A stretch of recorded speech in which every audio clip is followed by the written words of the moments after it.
The one on the piano. I hear voices. All right.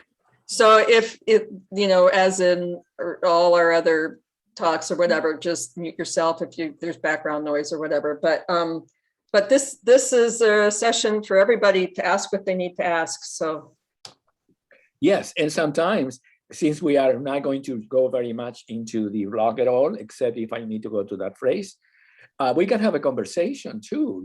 Everybody can partake of whatever is happening. It doesn't have to be one person at a time, because we may have different ideas as the question begins to arrive. So let's have it as a conference of the knowledge of eternal time. Let's call it that, a conference of the knowledge of eternal time. And you are allowed to ask any aspect of unity emotion, anything that is consciousness, and then we can all partake of it. And if at any one moment you feel that you don't understand something because somebody may understand it, you should say, I'm not clear that I understand that myself. So then we can go and you bring it back, and then it will be nice. So anyway, who is going to be the first question? I'm going to be brief also, because you know me, I can talk forever. So I don't want to take over the time. But does anybody has a first question? I have a question. Like a lottery, yes. Yeah, darling. I'll start, and then then other people. So I'm going to share my screen. Oh, not that's something else. Come on, you. It's okay. Move this. I can't. It's not moving. Oh, lovely. Then you can show you. It's lovely, but it's not. And everybody can do okay, that. this is what we want to see. Okay. Yeah. So this drawing, I'm clear, but I want to be more clear about it. So we are on the earth, but aren't we the earth itself as well? I mean, aren't we? I mean, it shows you're on the earth, but according to the other drawings, like the fountain and everything, that's three-dimensional.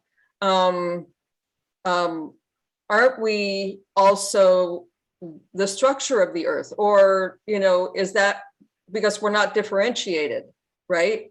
We're all one, we're all the same thing. Is this just a linear understanding, or is this what you're saying? Okay. I think that I get the question, and everybody can come in if it needs to get clarified. We are the earth, of course, because the very formation of our physical body, being physical, is the same as everything. But we are the conscious aspect of that, even though the planet is also a conscious aspect of that. But what it means in this graphic is it's a definition of 0 point of balance, and that the natural grounding of the field of gravity centralizes us in relation to the planet, because it always goes to the center of the planet. And the other graphic that you have, that we have people walking around the earth. That one, what it means is that this is humanity. If somebody is in China, this is in France, this is in South America, this is in here. Oh, I see. Okay. We are all, in every single moment, centralized in relation to the planet, and in a spherical formation. Then most of the time we think it's just flat. Yes, so that's important. So that's what it meant, this graphic.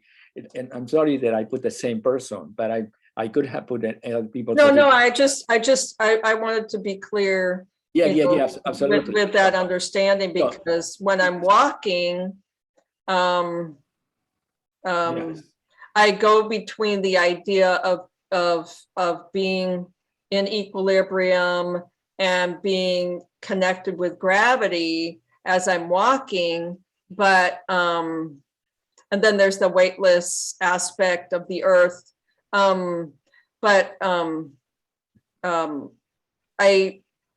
I also feel like so I have this connection with the earth and this connection with equilibrium with the heavens, but I also feel like this expansion connection also in the movement, like I feel like, and maybe I'm just talking out loud, that I'm connected, I'm centered within every aspect of myself. That's what it is, right? Yes, but also with every single aspect of life itself, because this is the center of life. And what when we're talking about balance, and we're sharing the same balance of the planet Earth, the same balance of everything, and we are inside of the realms of balance. Mm-hmm. And what this graphic is trying to express is that the natural centralization of gravity, centralized as in relation to the planet, is the same as the natural expansion of life, expanding out in all directions of space. Okay. And those two forces, the gravitational embrace and the gravitational expansion, is naturally the moment itself, mm-hmm. which is ourselves, interconnected with the natural momentum of life. Okay. Yes. So then that's what I mean, that this when we are, but all this is important to understand for us now, that is the sphere of life. That's the principle of 3 dimensions. We are always inside of that. We don't have to spend too much time thinking, okay, now I'm grounded, now I'm going to be expanded. Now, this is something that your mind integrated. And then when you go to 0 point, when you start the movement, you're already refining that the natural sensation of the floor, which will be the natural connection to gravity and the center of the planet, what we call the floor, is always the direction of the planet. Isaac Newton, remember Isaac Newton, the apple, that everything comes to the center of the planet? So that formation in the center of the planet gets distributed equally through all of you in all directions of space, which is in a sphere. And in the center of the sphere, gravity and expansion and the moment of life, movement, because the moment is actually inside of motion then, instead of just being inside of, let's just say, being only grounded in the planet. Right. We are only grounded in the planet, and we are all down in that sense, and innocently we don't have the expansion to balance that yet, or because we don't know that exists, then we don't get to experience the freedom that exists in the natural momentum of life, and also the synchronicity that exists within the natural momentum of life, which is us moving and being with everything and experiencing the natural correspondence of the fulfillment of our sense of self, being connected to everything, feeling everything, blessed, in the new consciousness, you are blessed. So that's what we do. The movements are not exercises. No. The only difference between exercise and movements is that in the movements of unity and motion, everything that we do is to clarify the relationship of the whole body and to awaken the 7 centers. So the 7 centers are always moving as a unit. So even though in a particular moment you're activating in a specific center, throughout the form, the 7 centers are always interconnected. And if you wanted to know the difference between the movement of unity and motion and exercise, is that when we exercise, sometimes we think that we open a center, but we crunch all of the other one. Mm-hmm. So we're always, that's what resistance means, that you experience one part, but you control and as I said, contracts all the other ones. And what we do in unity and motion constantly from the beginning of the study until all the time that you study, that you refine the sensation of your being. So then you are always interrelated in unity within the 7 centers, which is the center of equilibrium from which we connect with all things.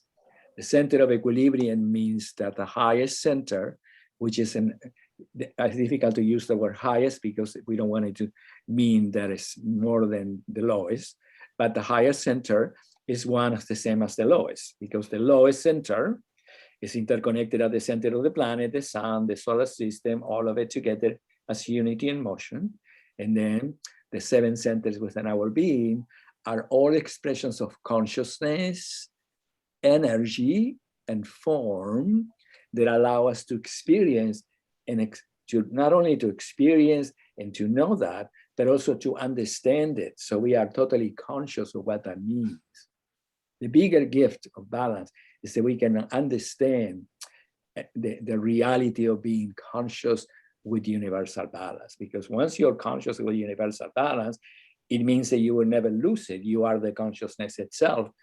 And that's the reason that I said that the knowledge of eternal time is eternal, because you can never lose it. How are you going to lose consciousness with consciousness? It's impossible. What you will get is the consciousness will always give you the treasures that correspond to the natural fulfillment of your being. And that is forever, because you will always know more and you will understand more and you'll experience more. But that experience of more, it will always be the natural unveiling of your own essence. And you will recognize that. There is not that you're learning something new, it's that your own essence is appearing more and more and more and more and more and more, because you are the God that is knowing itself through consciousness. Wonderful. Yeah. Beautiful. Right. So anyway, is that okay? Are we all together in that? It's okay? Gravity, expansion, and yeah. Yeah, so it's important, because sometimes, okay, now I gotta be grounded in gravity, now I'm gonna expand. Now, no, you are synchronizing the primal reflex of your life. You're synchronizing the primal reflex of your life. The primal reflex of your life is you. Lois, Christian, Bonita is you. So you are synchronizing yourself, and you are the vessel and the receiver of that experience, and that's it. Yeah. So anyway, yes, Mary Pat, fantastic, darling. I love it. Unmute, Mary Pat. Oh, no, it's okay. You're still muted. Yeah, I didn't push it hard enough. There it goes. So I want to sort of tag on to this question, because I was thinking about crown and some of the conversation that we had about that on the last call. And so wondering, and I think that that's something that I don't completely, I mean, the other centers and the other dimensions, like they really make sense, but crown is a little foggy in terms of what it actually signifies or something in the practice. And so if crown is the same as foundation, then I'm just thinking that what we just talked about with Ellen's question, then how is crown relating to that centralization of the, the center of the planet and the center of everything? Wonderful. Yes. So let me see. Before I answer that question very briefly, and the last part of this blog that we don't have yet, that is called the Emerald Tablet of Hermes, that you're going to have next time. Is that explanation will become very clear to you. But now that you asked that question, we'll stay with it. So crown is in the dimensions is interchangeable with the dimension that we call light. Light. And the reason that we put the word crown is because crown is the natural instant in which the whole system of consciousness is renewed as the fountain of life. So crown is the moment, the atomic moment that you're coming into correspondence with by the act of being one with life. Crown is the natural moment that we're coming into correspondence with by the act of being one with life. So life is constant renewal. Yeah, it's constant creation. So it is a showering of light. Remember that I said the showering of light upon ourselves? That's because it's a reflection of light, receiving ourselves constantly inside of this beautiful, beautiful fountain that it has everything in it. And it's called crown because it's the celebration of unity, and it's all the kingdoms that ever existed in the planet from the beginning of time as being the one kingdom that is now the experience of unity. Now, in relation to the physical body, crown it gets refined through the movements because the natural energy, as we become more and more connected to the 7 centers and the connections and the path, it comes to the brain, and the brain start releasing its own compactness, if you may. The compactness of the brain is what makes us to be very physical, and it's difficult for the brain to comprehend space or synchronicity, or many things that words that we use in unity and motion are not available for the mind sometimes, because the mind has been so concrete. It's all like here, meat and potatoes, So then crown is the release of the brain from any sense of compression that the DNA have created upon the sensation of self. So if we said that each of us is a continuity of the DNA, or the continuity of what we call the memory of our human, many of us, and yet the young people right now, are much lighter than we were when we were children, I think, because it's a new generation. But also we carry the memory of our ancestors and what they experienced at life. Some people's lives have become very, very condensed and very, very hard. Other people have gone through extraordinary degrees of love, beauty. So we are already carry the memories of evanescent experience of ecstasy within us. So some of us have a mixture of everything. But what we're doing here right now is becoming more and more through the new consciousness, becoming released for any sense of compression. And it's difficult to talk about that because it may sound like a process again, but it's not. It's just your being and your brain, the relationship of your brain is beginning to release and expand according to your sentiments, according to your consciousness, and according to every single moment that you live life in the physical moment. And now you know that the divine nature of the union. So it's going to be very quickly that the mind expand.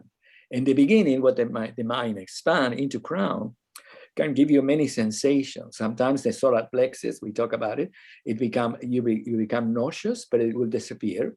But the nauseous is that the very compression of the spine that occurs around the thoracic vertebra, usually because that's the center of the spine, is beginning to lose its compress and to force upon itself. And when you start releasing that force upon itself, it reflects in the brain, because the brain no longer senses itself physically through the sensation of down, which the person may not be aware, because we are simultaneous with life, even if we know it or we don't. But when the brain begins to open, the solar plexus begins to release, and then many things happen in the surface of your consciousness. You may momentarily have, as I said, sensations that nauseous. Sometimes you may think about it, become very spacey, because the brain is no longer contracting to make awareness, but the brain is making awareness inside of a space. So it becomes a different feeling. And it's up to us to be able to know that, because we can put it in context. If you feel like conscious, if you're getting, as I said, if you're feeling that you are becoming nauseous, just stop for a second and recognize that it's your solar plexus that expanding. If you get a space, stop, spacey, just stop for a moment, focus your eyes, and recognize that it's the brain beginning to become accustomed not to sense itself as down. Because once you take in the force of down upon you, all that you have is up, which is life itself. And the down is provided by gravity. You know what I mean? The down is included in the 3 dimensions. Gravity, remember gravity, expansion, and the center movement of life, the sphere, that we are always existing inside. So once we connect to the sphere and we centralize ourselves in the sphere, gravity is always giving us those 3 things. So we don't have to think about being grounded. It's naturally, you'll always be grounded. And if you feel like that you become too spacey, you practice the movement, and I said, okay, now I'm going to connect to the planet a little bit more for a while, until you feel like the physicality of your body can sense itself inside of its own physicality, at the same time that it can sense itself inside of its own space, at the same time that it senses itself inside of its own momentum. So it's a very delicate endeavor. But it's difficult to talk about it because you may interpret it as a long process again. But I always kept to telling you that already is given and you have it all already. But it's up to you to monitor it inside of your own experience.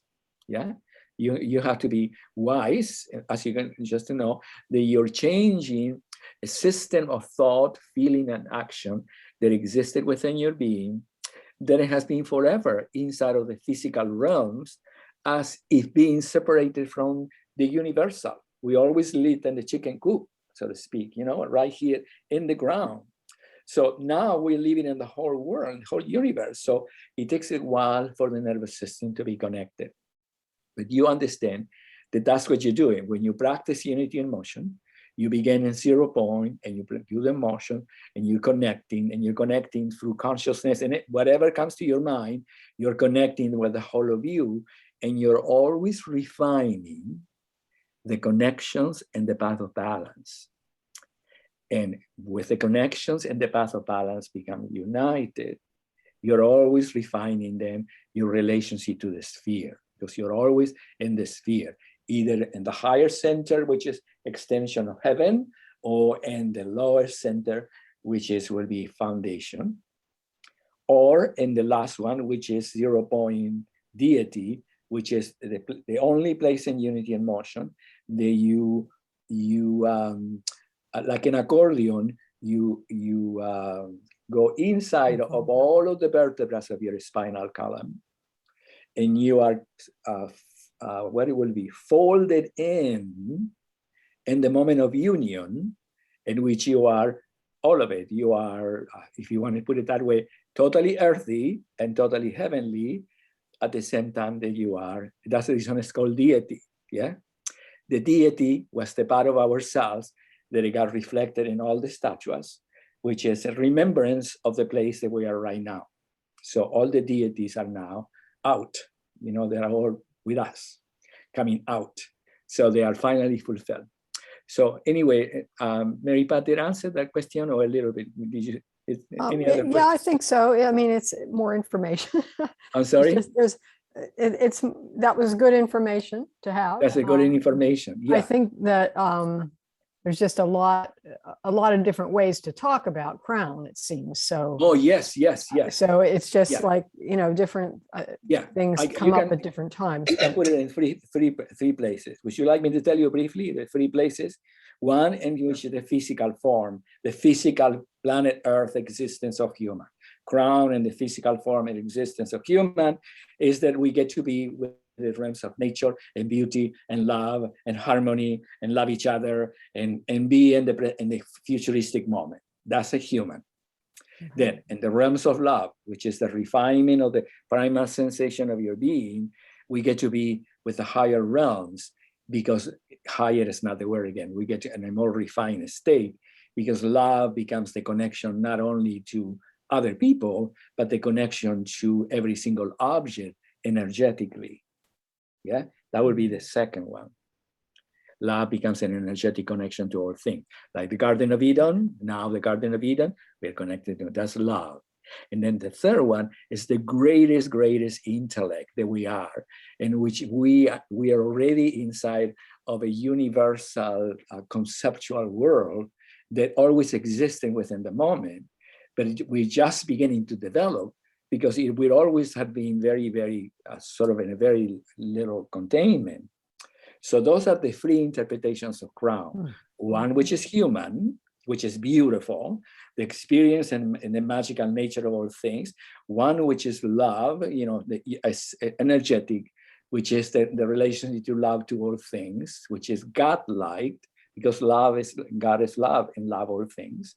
And the third one is the greatest intellect that we are developing, because, as I said, we didn't have access in the linear, continual, gradual consciousness, but we always are in the quantum entanglement, and we have aspects. So in the last of the crown and the great intellect, crown represents the union with the magical moment of life, eternity.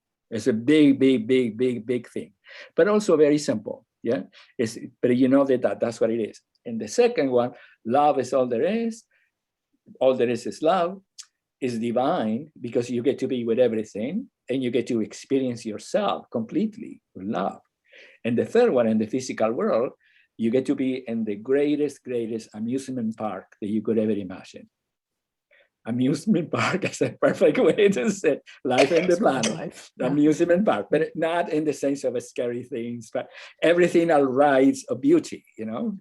Everything is beautiful, everything is fantastic. There's no drama in this. We're talking about the reality. We're not, then if you go down from that one in the human, then you have endless degrees of drama, melodrama, drama, you know, and each of them self-contained within itself its own reality, which are dissolving because now we are united. But you don't need to go into those ones. I'm talking to you like you're already finished with those.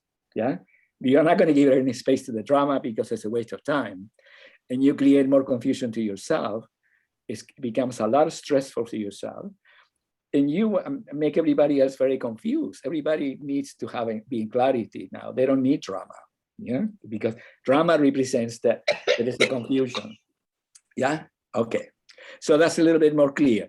It's a little bit the three sensations of crown, and then the definition of the, remember that the great Cynthia Divine was asking what was the word that she was using. What was the word she was using? She was using the word, let me see. When everything changes and transforms into another quality. Alchemy, yes, alchemical transformation. The practice of unity in motion is alchemical transformation, in the sense that you're always unifying all aspects of your being, and every time that everything comes together a little bit more, you have going to another aspect of alchemical transformation. But what it means in the simplistic mode is that the brain is releasing its own compression. And then in the releasing of its own compression, the light appears, which is the intelligence and the beauty. And then you are different because you get to experience yourself in a completely sense of frame of reference of the totality of your being, which is beautiful. Yeah, fantastic. I loved it. Wonderful. Thank you for that question. It was a beautiful question. Crown. Yeah. But then you have this, you can listen to it, and then you can add to it, because you can say, okay, what do you mean by this, or what do you mean by that? If the questions arise, bring it forward, because you need to, the quickest as possible, not that you need, the quickest as possible is not the word either. The more naturally you can fulfill the ventricles of the brain inside of your understanding of unity and beauty and crown, the quickest you are going to experience more beauty in yourself. You're going to be very happy about everything, you know. You're wearing the pink glasses forever now. That's it. You are always, that's it. It's kind of funny, isn't it? It's lovely, because from the perspective of the innocent confusion, wearing the pink glasses means that you live in La La Land. From the perspective of consciousness, La La Land is really actually the reality, but not because it's separated from everything. It's that it's not subject to the drama that existed in the other perspective. It's not that it's someplace that was there. It's just that it transformed itself into another reality. But then you understand it. So at any one moment you can relate. You know what I mean? If you get too spacey in La La Land, and people get around uneasy, you come back within and just be, okay, would you like a piece of pizza now? Would you like to have a beer? Would you like to have a free? Whatever you need to do to connect, because most of the people are in the moment and in the physiological reality. But then you don't have to be innocently a slave of that. You can come back to your own reality right away, because your own reality is everything. It's not self-contained in one specific modality of experience. Yeah, because that's what it is. So anyway, yeah, the great Beverly Nandy, that's it now. Fantastic. Yes, lovely. Wow, I laughed when you said, oh, I'll be very short. Oh, we want to hold you accountable for that one. No, there is no such a thing as short. It's all long. Yeah. So I came with this question, but it seems as though you hear my question before I ask it. But the question is, okay, if we are walking in a universal balance and everything is good and there's no more drama, or everything's so good, but then we come into conflict and we can feel it because it's so negative. And you know, so number one, you can try to dismay the conflict or get involved to the point where you're trying to convince something that's not convincible. Or two, you can walk away and say, no, I'm going to let it go. And then, you know, maybe deal with the consequences.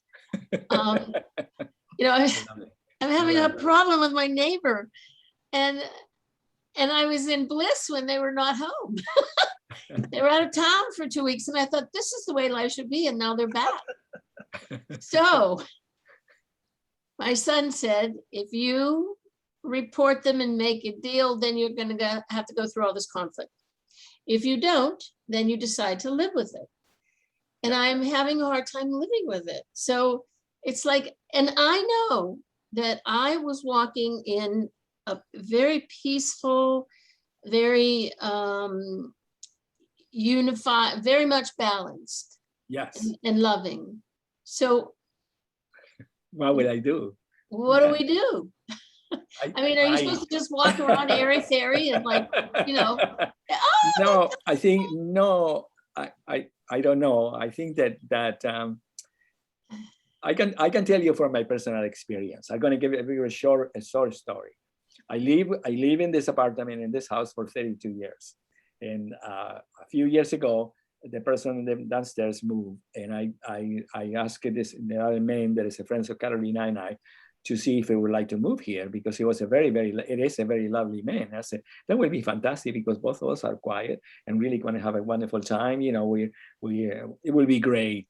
So anyway, he needed to move because, you know, he said, I needed to move in order to stay alive, because where I was living, it was just too much. But anyway, he moved in it, and it was great. And for a few years, we lived wonderful time. You know, any once in a while, I cook for him, or he is very famous wine connoisseur, so he will give me some wine sometimes. We don't drink very much, but we do parties downstairs. And all of a sudden, when the COVID started, before the COVID started, we find out that we didn't see each other because we were not visiting. But then what happens is that all of a sudden we find out that he was very, very upset with me for a long time, because he thinks that every single night there are 5 women that come into my room, and I having sex all night, every single night, and he cannot sleep. He cannot sleep. So this is just to show you what it, you know. Yes. So the whole reality. Extremes. The whole reality. I said, well, you know, I said, Antonio, or whatever it is, I'm sorry. I said, it's crazy, you know, very well. The first thing about, you know, you know that I'm gay. So what the world, I think I'm going to have 5 gay girls. You think that it will be any more crazy in the world that I will be really actually having 5 young women coming to my house to have sex? Do you think anymore? It will be the ultimate, not only, it will be like a ultimate penitence, you know, to do all those things. So anyway, he couldn't understand. So there's no way that I can convince him to really do that. So then finally I said to him, I am very, very happy that nobody's coming to my house. I'm sequestered. So there was no way. So then he started screaming in the middle of the night, started screaming crazy. You know, my bedroom is downstairs, my upstairs. At 4 o'clock in the morning, he starts saying, every night, I can't sleep, I cannot sleep. And I said, oh my God, what are we going to do? And there is no way, it has been for a year and a half, there's no way that this person, the only possibility that was going to occur is that the manager, which I asked him, please do something about it, because it doesn't feel good at 4 o'clock in the morning, somebody screaming. So he said, come over to talk to him. I said, okay, the only way to resolve is that you can get a camera in the front of the house. And he said, but what about if the women leave from the back? And I said, well, you can put 2 cameras, one in the front and one in the back, and you can see the cameras and then find out where the women's are, then show it to me, and then we can really resolve this because you're right, and somebody has to go, whatever that is. But he refuses to do that. He refuses to put the cameras. So anyway, we have no solution because he really believes that I have these 5 women coming in all night, and I having this I don't know what you call it, or orgies, I guess. But he has no way that he can comprehend that it's crazy. First, that nobody comes. Second is that I am 82 years old, and I'm so happy to be by myself, that I am so happy to be in sequester, that if I think that I need, that would be the ultimate nightmare. Can you imagine? I mean, talking about balance and having this orgy with 5 girls, 20 years old, that I don't know, where do I find it? So anyway, the story is just to show you. There is in this moment, and seems to be in the consciousness of people that innocently are very contracted inside of certain belief systems. They are almost impossible to dissolve. So the only possibility is to laugh about it. Now, I told my mind, every time she screamed, I just said, oh, how wonderful, and just go back to sleep, because my mind cannot interpret it any other way. If I get upset, I can't stop it, but I pay the consequences. So my mind is helping me to recognize the sort of it's almost like a show, like a comedy of errors that is occurring, and that I don't need to be part of it. So anyway, I suggest for you that you ask your mind to really change the way that your mind reacts to the circumstances, and assist you to see that the only way you're going to be able to resolve this is not to be affected by it, because as long as you are affected with it, you energize it to the continuity, you pay the consequences, and you will never be able to resolve it. So, and it is a moment, it seems to be in our daily day, that we are all in some degree, some us more than others, to be in a situation that we have to share the reality with everyone. And we are the only ones that really know that nobody is guilty. Everybody else, the reason that exists inside the reality, because somebody is guilty, right? There is a conflict. Somebody pay the consequences, somebody does that. So we are that's what the new consciousness is, that we are all allowing the consciousness to exist, but it's not sacrificial that we're doing that, or it's not like it's a device for the mind not to be contracted. You have to allow yourself to see the truth inside of that particular reasoning, behavior, sensation, reality of your being. Once your mind contemplates the reality of that, then you're free.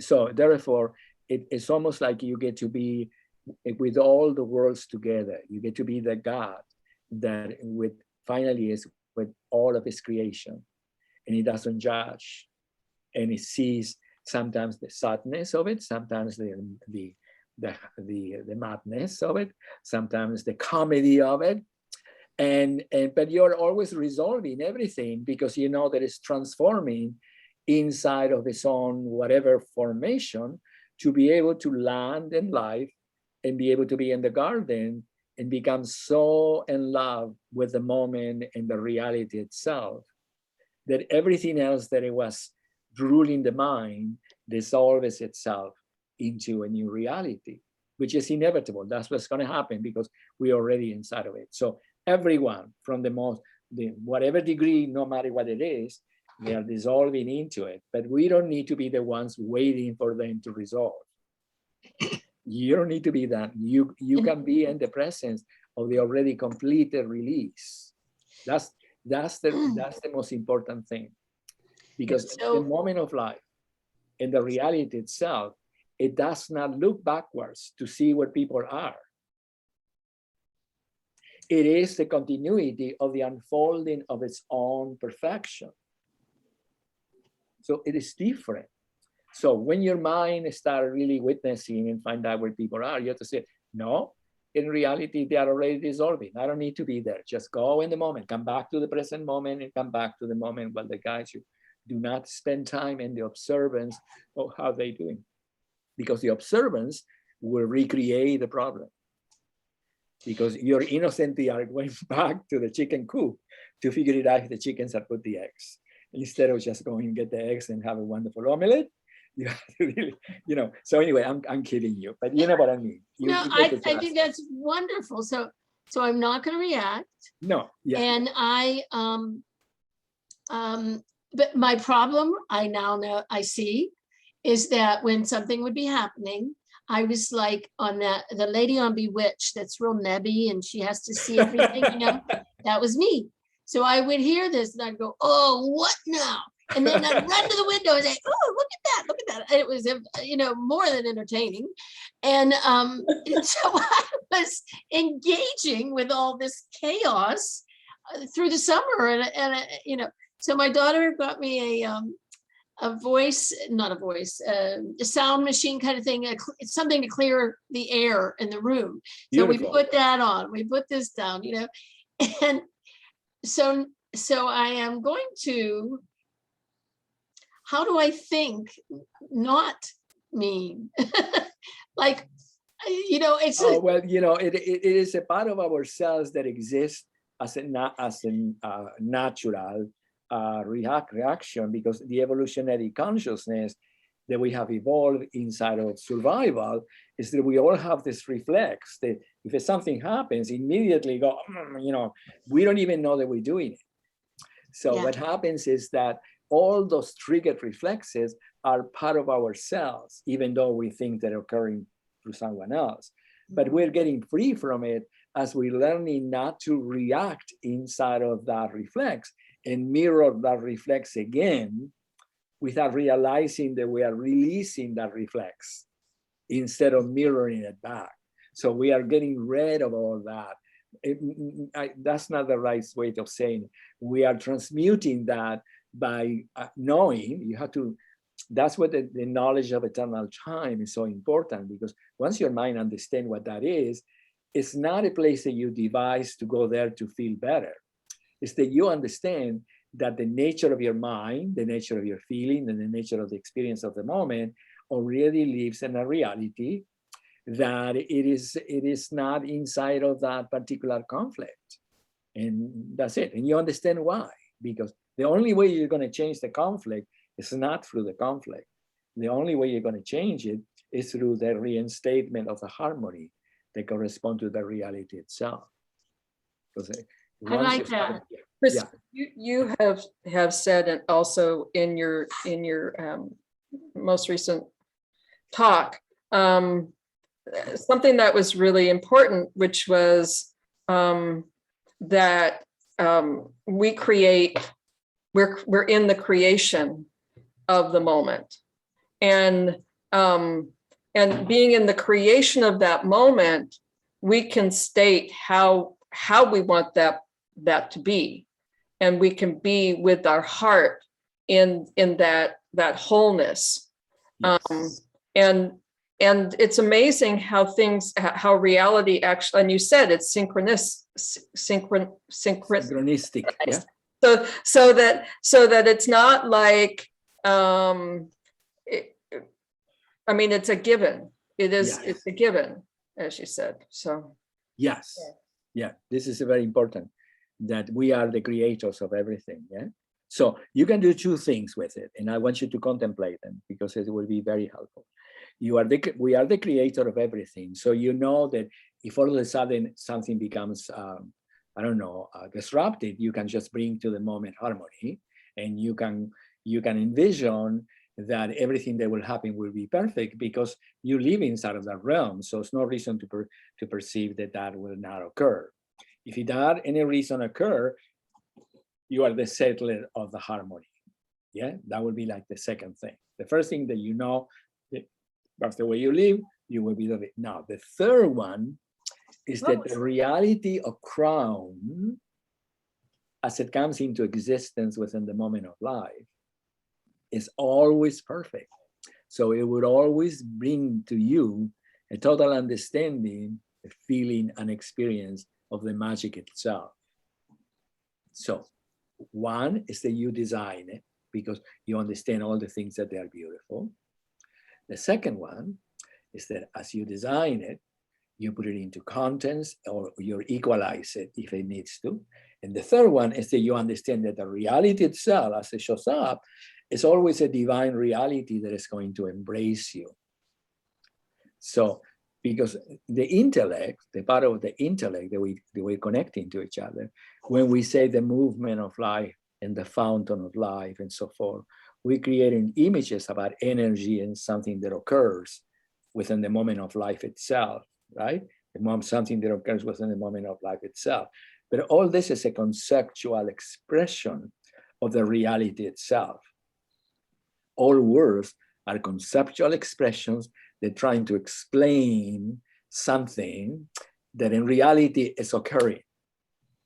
So the fountain of life is, that's the reason we use the word showering. It's the actual moment of our life that is happening within ourselves before we create it. It is the reality itself. So it's happening before the moment itself, because remember that our awareness is in delay always. Because the reality happens, then our brain shows us what it is, we make the sense, we make all it, and then we come up with whatever we come up. So we're living in many frames of reference and delay to the reality itself. And that's what we're learning. We're erasing the delay, so becoming more and more simultaneous. And simultaneous, synchronicity are all good words, because it allows us to really understand unity and allows us to understand that we are going into a state of centralization and connection to everything at the same time. So this is an explanation, centralization and connection to everything. Now, reality is the showering that occurs upon all those things. So it is the moment of my life, which is the true moment of my life, that exists before I quantify it or qualify it with my linear mind. Linear mind meaning the linear sequential minds that we all were created with it. Yeah, so that's the difference between the linear sequential mind that we use, the evolutionary mind, and now we are in the holistic mind. The holistic mind, it means is actually partaking, experiencing, creating, receiving, transforming, becoming the new world, the new consciousness. So it's a completely different reality that is sometimes almost impossible to comprehend with the mind that we're coming from. Because the mind that we're coming from wants to color it with the actual formation of the mind that we have inherited. But the new consciousness can interpret all that inside of that formation, but it's much more than that, because it is the consciousness in which God is ever present. The universe is ever present. We are in creation. We are inside of the 10 dimensions. We are inside of the Garden of Eden. We are inside of the new reality. And everything is luminescent, beautiful, perfect, actualized, a celebration. So we are always inside of a party. You know, and you can see it's complex, because in the physical reality, you are, okay, now we got to be this way and that way and that way and that way, that way. Everything is formed inside of the specific realities that the mind give you permission to live with it. And the reality itself, that doesn't exist. You are the original child of the universe, manifesting reality in the most beautiful, beautiful, beautiful world for yourself and for everyone. So that's what it is. So remember that the fountain of life is something that is happening upon you, even though you are one with it and you are creating it at the same time. But it's good to think about that it's happening upon you, because it happens before you even know that it's happening. Yeah, it's happening before you mind awareness. Yes. Can I just add? Yes. So this is making me think of just another way of thinking about this might be that because the universe is love and it loves us. Yeah. And so it is only always bringing to us things that are wonderful and that we need. And so everything is happening for us. Yes. And nothing happens to us. It's all happening for us. So in a sense, we are deciding that, oh, well, we're creating this because with the universe, because this is what is perfect for us right now. And so to be with a conflict in that way sort of changes the frame of it a little bit. And it can be almost like, oh, it can be a way of paying attention to what is the universe bringing to me right now with this. And I can be really grateful for it because of whatever it is that it's going to give me, whether it's a realization of something or a chance to, change something or that's just kind of maybe a sort of just practical way to think about it. Yes. Yeah, I think it's a good thing. It's a good thing to think about in that sense. Yes, absolutely. But I think that you can go think about it. Let's say, for example, if we were to be all of a sudden 100% devotional. 100% devotional. Remember that we talk about all the sages and all the spiritual path that we have done for thousands and thousands of years, and people have meditated for thousands of years, on Mani Padme Hum and so forth, and the temples forever and ever and ever. And so 100% devotional means that you get to be, that your mind has a sense of what will be the experience of God inside of the human experience.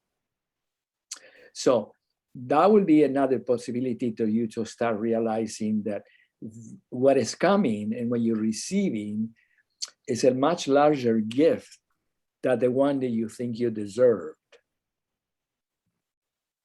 Because the one that you think you deserve is always going to be measured by the good and evil reality of consciousness or blah, blah, blah, blah, blah, blah. So, but the reality itself is so yes, Mary Pat, it's wonderful to recognize that whatever happens is something that you're receiving in order to receive the gift that is behind that.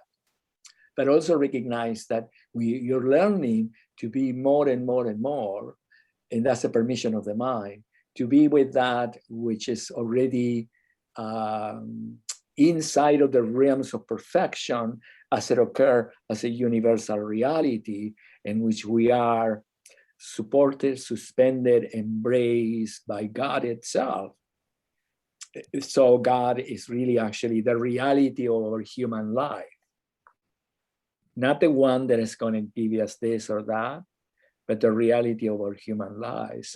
So in that sense, I think that I would like you to develop a little bit about that, because devotion is something very, very difficult for our human minds. Because we remember that most of the time in our human evolution, when we evolve it in the mind, really evolve it, we thought that devotion is almost submissive. And it's, that you just went out to, you enter a cult, that you are now devoted to God with the beer and the sky. So a lot of people really innocently dismiss that. So God doesn't, devotion is weakness. But devotion really is actually the experience of the thing itself. So we are getting to become more devotional, but devotion is a very strange word because it gets interpreted as you giving yourself like a lamb to be in the with like the idea, okay, somebody's hitting you in this side of the, you put the other side of the face. We are not talking about that. We're talking about the devotion that is the correspondence of being united with the deity itself. And that's a very thing to develop, because it's going to help you, because in that union, you appear, yourself appear, because yourself is actually the center of the union with the divinity itself through your own unfolding of whatever you want to call it, devotion, love, consciousness, because devotion ultimately is pure intelligence. It's not just, oh, here I am, It's the intelligence to render itself through its own intelligence. And that's the seat of God. The heart surrendered itself to love, and that's the seat of God. The physical reality surrendered itself to the magic of the creation, and that's the seat of God. So that's what we're learning. We're learning to be inside of this new realm. Yeah. It's wonderful. Devotion is fantastic. I love it. Yeah. So just find out what it means for you to be devoted. I know we all know, but remember that you can have, I remember for me that I can have endless degrees of developing what that is. And then eventually when I finish it, that I thought with that devotion, I find myself and I said, oh my God, this is the ultimate egocentric voyage. Because I try to give myself through the realms of devotion. And when I complete with devotion, I have a picture of myself. And I said, oh God, shoot, I was devoted inside of my own circle. But I recognized that that's what it is. That eventually we recognize that that's the reason I said that we are God. Because God only exists as a reflection of you. It doesn't exist as an imaginary formation of the mind. You cannot imagine God. You can only know God inside of your own feeling and self, because it's not a mental construction. Yet God is the reality behind all realities, ever present, and it exists inside of you. It doesn't exist outside. So it's beautiful. Yeah. All right. So anyway, is that answering the question a little bit? It's helpful, no? Devotion is helpful. Yeah. Yeah, when I'm just a little thing about just to tell you, when I came into contact with devotion, it was a shock for me, because for the first time when I was 27 years old and I was in New York, and I found my teacher, who was this lady who brought me into stages of ecstasy, and I didn't know what that was, but they told me, oh, this lady, is a saint and so forth. So I went to classes for a long time. And the lady had this in the village, have those classes, and we all meditated. I didn't know what the world was meditating, sitting up there, and everybody was devoted, and all songs and candles and everything.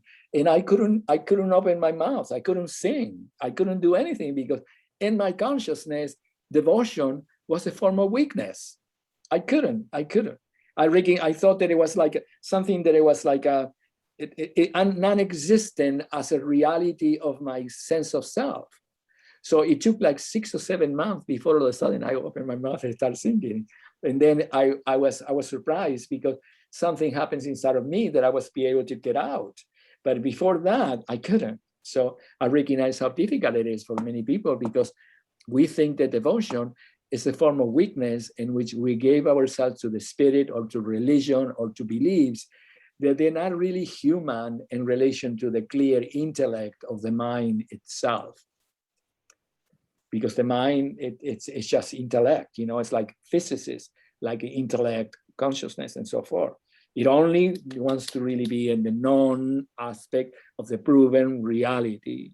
So it's almost like a density of the mind that focuses on the moment and what it knows, is storages and books and in the mind, and then it feels secure inside. But when it's just that, and it doesn't have access to the devotional aspect of the mind, the heart, then life becomes like very antiseptic and very devoid of magic, no magic. So then when you open it up, the first reflex for the people who were in the mind is very scary, because I said, oh my God, what's happening to me? I'm losing it. And then when you connect a little bit, then all of a sudden you work into the physical world, and that's another voyage, because the physical world is 100% sensual. And the mind, when it's only the mind, it's not sensual. It's very sterile, as a matter of fact. That's the reason, because you don't touch me, don't do this. You cannot penetrate the sensation of my being. So it is an awakening. The physical is an awakening of the sensuality. The emotion is a release of the holding of the mind. And then the mind releases from that conceptual knowledge that it has to be continued, proved. And it is the mind that created a lot of the control that we are dissolving, in terms of everything. So, but those are the free senses that we are releasing ourselves. So we are dismantling the free worlds into forming a triune world that is no longer controlling, and therefore is experiencing the magic that is occurring in the natural moment of life. So we are in the garden. We were always in the garden, but we couldn't perceive it. It would be impossible. Because if the mind is in control, how are you going to get to the garden? Because everything is controlled what the mind thinks. And the garden doesn't have a thought. It has a connection of knowledge to everything, but it will never control anything because it is in awe of what is occurring. So it would be ridiculous trying to superimpose what is happening, because what is occurring is much more fun than what you are trying to create. You know, it's a completely different reality. Remember that the new consciousness is a completely different reality. And it's only complex because we're trying to interpret it inside of the linear sequential modality that we have. But the linear sequential modality is the only way that you can comprehend what I'm telling you right now. So we can understand the reality itself through the linear sequential, and then therefore transcend that linear sequential and allow us to understand the meaning behind that, because it was experiential understanding that brought us back home. It wasn't just a miracle that suddenly we are awakening in the new world. You know, we manifested the knowledge, linear knowledge of the linear time. The wisdom of eternal time brought us into the wisdom of eternal time. It's different. The wisdom of eternal time are all the things that we learn and that we thought that we needed to understand and do in order to eventually be in the natural nature of ourselves. That was the knowledge of linear time. The knowledge of eternal time are all the things that are occurring inside of the fulfillment of our sense of self. And one, we understand and we have the knowledge of it. And the other one, we interpret it as something that we need to do in order to either morality, or being more loving, or being more understandable, or being more saintly, or put the cheek into the other side of the cheek. And the arc of the universe is a vast, but eventually tend to bend into justice. So that was a lovely thing and everything, but now we are not inside of the arc of the universe, tend to bend to us justice. We are inside of justice. So it's a completely different experience, but we understand what that means because now we are inside of the experience. Otherwise, we think that justice is something that eventually we're going to experience when all the things that are occurring as being maladies of the consciousness repair themselves, which is a form of truth. But the real truth is the justice. Justice is the reality of life itself. It's the moment of life itself. Justice is the Lady Liberty is actually the moment of life itself. You know, it's the freedom, you know, and that's the feminine principle, the mother principle right there, you know, all of it. So we have all the images of that. So anyway, yeah, and Monita, my question is similar, and it's a lot of what you've been talking about right now, right this moment about living inside of justice. So, you know, I work in a lot of systems. So, you know, I work in the educational system where there's a lot of discussion about racial and educational inequities. So, okay, so I know that the reality is that that everything is equal and balanced, that we're living inside of justice. The reminder of that helps me to see where there is justice, you know, to see where there is balance, and not just where things that are out of balance. And it also helps for me to remind my mind may have a picture of what it's supposed to look like to be balanced, but that may not be what it is. So in other words, you know, to know that it is balanced, and it might not look like what my mind is expecting it to look like. My issue is I don't always see it reflected everywhere yet. So, you know, I'm looking for it. I know it's there. What am I missing, or how can I assist? How do I assist others other than by putting the whole educational system within my consciousness in my practice, so that I'm helping to create that balance? Or being it so that I'm projecting it, maybe people see it as I put it out there in the world, and that helps to create the balance. You know, or to not to create it, but to, you know, to be the presence of that which you know, to be the presence of that which you know, which assists all the other conflicted premises trying to really attain a balance within themselves. because the conflicting premises are always trying to get to balance. But the complexity, the conflicting premises were like mirrors. So when one person sees, the other person reflects differently. So they're all going like that, and they're trying to approximate the center without not knowing, because in the reality as it is now in the physical world, they're trying to go like this all the time instead of going like this all the time. But in reality, you are the center of going out and coming in. You are the center itself. So then you can see it, oh, I see, they are resolving itself, and you are the center of itself. But you do understand that the equality, or the very things that they're searching for inside of the system, are the natural existence of the perfection of life itself. Because unity is equality, in which everyone enjoy life in equal form. Everybody has security. Everybody is empowered. Everybody has everything. But in the world that we live, the whole continuously conflict is the discussion. If I give it to you, I won't have it. But if I give it to you, you may not be worthy yet. So you have to earn it, and blah, blah, blah. So all that gets very confused inside of the consciousness and create endless interpretation, fighting conflicts, and also create different degrees of coming together into resolution at the same time. You know, it's going. But in reality, it's good to remember that the very things that all those conflicts are searching for, they are already resolved, not because a magical wand came there resolved, it's because of the values in which the conflicts are being related to always exist, and it will always exist. Equality for everyone is not subject to discussion. It is the unity. Everybody being supported and loved is not subject to possibility. It is the unity itself. Everybody being healthy and have access to a doctor to be able, whatever they need to. Everybody to have well-being, and all those things are not mysteries of modalities of consciousness. It's the natural sense of consciousness that exists inside of the design of the new world, inside of the reality itself, in which we take care of each other. We are all one. We want everybody to be happy. We want all the children to have education. We want everyone to flourish in life.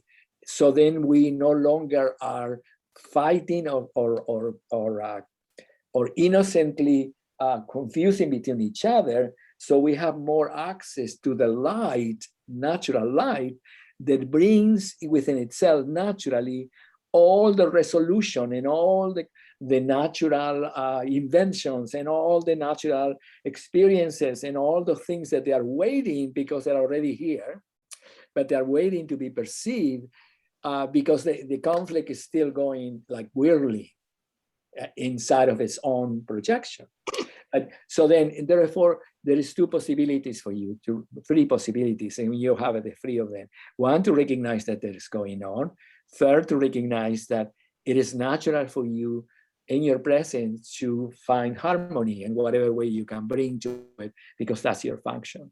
And third is that there is a part of you that is already bringing into all the situations the release of all the conflicts in the moment. And then you can be with them. You can be with them. The big one, the third one is complex, because you may not be able to talk about, because if people really, you tell them, say, what, where are you coming from? You know what I mean? What is this? You know, you are not here. Where are you? What cloud are you? You know what I mean? So it becomes it's something delicate within you that you know how to navigate it. You have three parts for yourself. The part of you that is completely perfect and divine already, the part of you that by the very nature of your essence bring harmony to whatever situation was occurring, and the part of you that understand that in your humanity you can have many degrees of empathy with everything, but you can be the solution already, everything as well, all the time. That's who you are, period. And the knowledge and the interpretation of the consciousness is not a mystery. It's not a mystery. It's very simple, ultimately. Yeah, the 10 dimensions are really simple, because who we are, you know, and we want it for everyone. The difference is that we are for the first time in the consciousness, we are creating the new world. And the new world is new, so we cannot base it too much in the past. But in the knowledge of the past, we understand that the foundation, the natural foundation of the human aspect of the consciousness is already fulfilled, because we already know that we are love, that we are consciousness, that we are unity, that we are presence, that we are balance, that we are beauty, that we are nature, that we are regeneration, that the mother principle is all permeating. And all those things are real, are not usual ideas of the spiritual world or religious projection of the well-being. They are the actual makeup of our human intelligence in the way that we were created.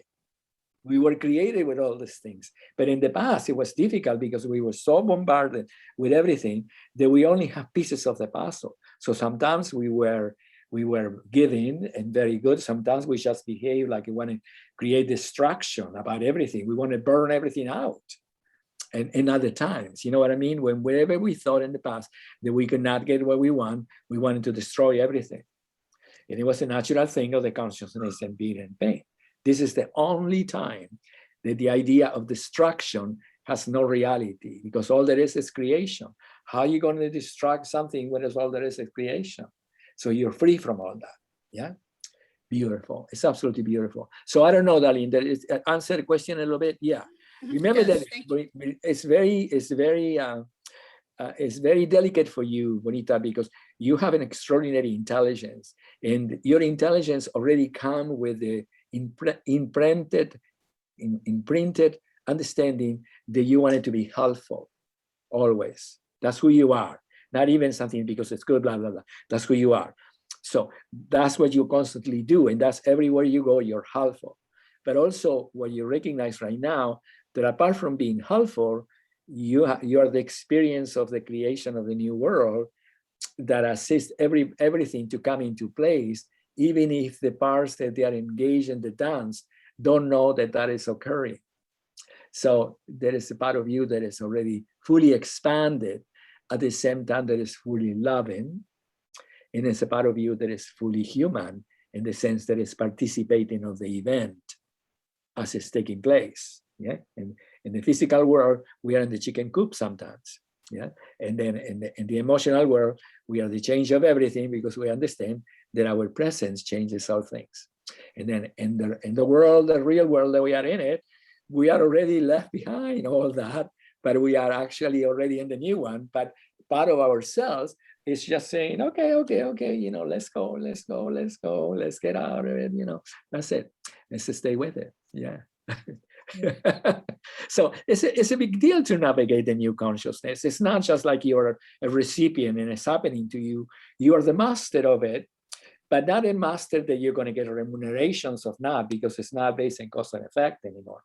It's that you learn to navigate it, to partake the all worlds, because they're all yours, and be able to really not to have to really suffer inside of yourself and cover up and get distressed, because you are only good in the reality that you can be yourself in the new world. So you don't suffer in any form, and you get to have the regeneration, because the new world is regenerating itself within every moment. It means that you get to experience more of yourself, so you don't have to be confined and trying to understand and learn inside of the conflicts of your own innocently confused mind. Because the other one is a big, you know, you can go 10 years into psychology and everything, blah, blah, blah, blah, blah, but they don't exist in those worlds. You know, you're just free already on it. Yeah. So anyway, it's divine, it's beautiful. So are we good? Are we good? Are we all right? Any other question? We didn't, we ended up asking questions. I thought that you would ask more questions about unity in motion, yada, or whatever, but no questions arrived in that one, but it's okay. But it's okay, that's wonderful. All unity in motion. I mean, we did, right? We saw Yeah. But I mean, it's good. And everything. It's all good. Remember that in the next blog, I'm planning to tell you about the fountain of life and and the form of the movements of unity and motion, and the connections and all of it. So we understand more about what is that we're doing when we practice. Yes. So it's not that we just practice, that you are connecting to certain planes that produce certain experiences, and they're connecting certain centers that reconnects all the centers more and more, and the reconnections of the 7 centers creating new experiences in your mind of well-being, and you're becoming more and more and more united with yourself, because there is no arrival in the new consciousness. It's only engagement with reality. And the engagement with reality, it will be forever more understanding feelings and experience of your sense of self. Forever. It's beautiful, because and ultimately, in the ultimate degree, it gets to say, okay, you know, here I am. I have this the crystal that somebody gave me. Okay, the crystal. Oh wow, the different formations. It's actually inside of the planet Earth, and then the crystals is an expression of energetic transformation that is still growing, even as in this. So anyway, the consciousness will give you whatever understanding you're going to get inside of that for one moment, and it will be fantastic, because they will give you the knowledge that correspond to that. And then it will become part of your being, of your physical world, of your understanding of flowers and connections and light and beauty and form and harmony, all of it. So the senses become like a magical vehicle for experience. Beautiful. Yeah. I love it. We have, I mean, what's wonderful about this conversation, and I really like that you offered it as a conversation, was a forum like this, is that it really allows us to come into the moment with whatever it is that we are, you know, however we understand it. And I think that's really important. It's good. Yeah. So you're not listening to me. It's not a connection based on something that's nebulous at all. It's connection to ourselves as we are. Yeah. So that's the reason I think that this is an evolution from the natural evolution from the blogs, because the blogs, all they did, we expressed all the components of the consciousness, and we are completing. We get into the completion now. So now we have all this structural understanding, conceptual, emotional, and mental, so in which we can really have conversations with each other about in a larger spectrum of sharing of our own sense of self. And so it's not about what you have or not have, it's understanding how do you get to really connect and experience and understand the life itself. So we are connecting to this moment, having a forum of our minds, heart, and understanding of reality together in the present moment. Yeah. So it's beautiful. I love it. For me, I love it. And I want that too, but in order, we couldn't do it before, because if we do it before the consciousness, it would always be a system about a supporting group. Right. And what it will be, they will be related to whatever your experience in life. We will help you, and we're trying to figure it out what's the best for you. This is not what we're doing. We are inside of a circle of understanding of consciousness that manifest and assist us to understand all conflicts, but we are not in the conflict, we are in the solution of all things. So it's a different reality, our symposium of knowledge. Yeah. We are together. Yeah. All right. I love it. Thank you, Ellen. That was a perfect way of sharing with us the understanding of what is occurring. Yeah. Wonderful. So I think we should complete now, because I'm already 15 minutes late. But I'm not late. I can go forever. But it's, we can just. Well, we can just have it be an hour and a half, which is okay. And if does anybody else have any questions before we go? Do you have any other questions? Yes. Nancy, you've been very quiet. You've been absorbing everything. I love it. I've especially been absorbing the things that you said about the fountain of life, that everything about the movement. And that was going to actually be a question, but then you just said that you're going to talk about it next time. Yes. So yeah, I'm going to explain that. Hopefully, maybe the whole Zoom and the fountain of life, and the geometry of balance, and your understanding of the movements. So we can comprehend now through the language, what is that's happening in our, what am I doing when I'm going to moon and I'm going back to foundation? As what planes of space I'm connecting to it? What is the center that is taking place? What happened when all of my centers become united? What do I feel inside of the union of myself? Because the union of yourself is actually the consciousness opening to a new sensation of your being. And then how do I explain that? Maybe in the beginning you cannot, because if you start taking it to somebody before you can formalize it, they think that you're really cookie, you're really left it, you're gone a little bit. But then after a while, you begin to recognize that you are developing within you another form of expression, sensation of yourself that you can communicate. But maybe the communication may not come through those particular words, but it will come through another formation that you can create to be able to connect with another person in whatever way they are. Until eventually, as we are with each other, we can start connecting in the reality itself, not in the particular necessity that the moment brings into, because each of us have a different interpretation of reality. We can all begin to share the reality. Yeah. I felt also, though, that the whole talk today was very, very wonderful, because it engaged us more in our own lives as we're needing whatever it is that you were talking about right in the present moment for people that are engaged in this. So it's very wonderful. And I especially starred the devotion to the thing itself, yourself, as far as our relationship to God and the presence. And so in the moment. Yeah. So thank you so much for that. Oh, you're welcome. You're welcome. You're welcome. And I loved when you talked about that it takes a little while for our linear mind to catch up to what really actually occurred. And because I always feel that, I was like, it made me feel a little bit like I was dumb or something, because I would, it'd be like, oh my gosh, of course, and but it's good to know that that's what's occurring, and it's not like I'm just silly. Yes, we're catching up with what's occurring instead of what we're thinking. Yes, that's what happened. That each of us have our own interpretation of everything. But in the reality, what we're learning, what we're interpreting is everything. Everybody we all be interpreting the same thing eventually. It wouldn't be boring. It's just that we're moving with it, and we of course we will see different manifestations of that particular perception, because each of us have a different understanding of everything. But we will always be talking about the same thing.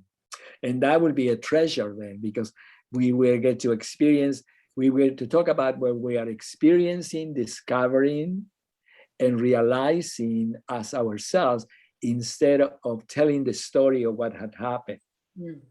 So that the conversation will end. It will be based on the present moment as a reality, instead of telling the infinite story, or retelling the story in order to be able to have conversation. Remember, in the 50s, there used to be this wonderful thing. This is a very wonderful piece of, let me see, what it was, a conversation piece. They used to have in the table, you put things in the tables and the feet. So when people come, we can have something to talk about it. That lovely. It was so lovely. It was very innocent, but that's the way, we were trying to find things in common. So the silent doesn't make anybody crazy, because you have to say something. And remember that it was crazy too that we did, because when we had to say something, what you're saying is not something to do with anything. You just bring in that in order not to be in the silence, but then it reverberates and sometimes concord, sometimes it doesn't. If it doesn't concord, everything becomes a little bit of, this is weird, and that's it. So anyway, we all go through that one. So it's very lovely. It's lovely now we understand it. It was innocent. It was very lovely. So anyway, I love you. It is fantastic. And I'm really looking forward to. We're going to go in 2 weeks. We're going to go to the other one. There we go. We will complete the information, because now by that time, hopefully Carolina will be able to put the last part of the information, which is the the fountain, part of the fountain of life. So then you can really, when we get to talk about the fountain of life and the geometry of balance and the transmutational nature of the practice and what it is that we are, how our mind is connecting through the movements and how, what are those aspects of integration assisting us to understand. So anyway, that's what I would like to do. All right, so I love you. Have the most fantastic evening. It's fantastic. We're doing good. Don't you think? We're really actually That's great. zooming in. We I are thought this was zooming excellent. in the Zoom. Well, I think this is excellent.